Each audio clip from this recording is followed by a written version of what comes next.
I was so, liturgically homeless, theologically confused that I think I got to a point where I became open to, okay, let's hear what these Orthodox have to say. Like, there's another side to this story, right?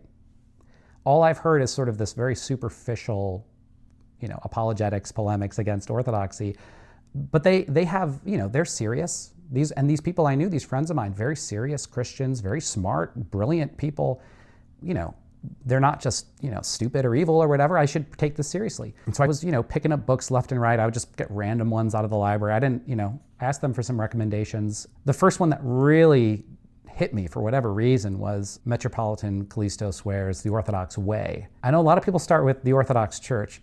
I'm ashamed to say I've never actually read it. Never read his book, The Orthodox. It's sitting on my shelf and I've never read it. I should probably read it now.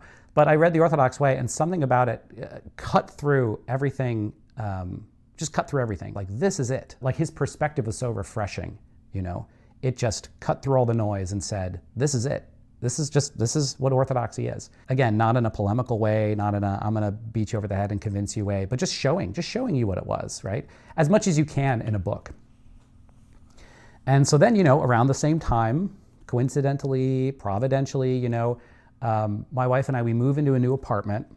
There's a park across the street. We're in a random suburb in Buffalo. Our first daughter was just born. We got to the park to, walk around, play, and there's this guy there, and, young guy, long black robe, long dark beard, ponytail, big golden cross, and he's playing with his kids at the playground. And I'm like, who is this guy? I think this is one of those Orthodox people in the wild, but so, randomly, across the street.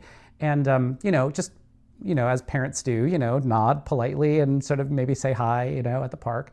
Turns out his church, his little Russian church, could probably fit, 75 people if they all squeezed in, was 2 blocks away, nestled in a random suburb. And I think the first time I actually stopped there, I think they were getting rid of some furniture or something, and we picked it up off the curb, and he offered to, help, lift the furniture or whatever. But it eventually hit me after, all of this searching, woke up, one morning, and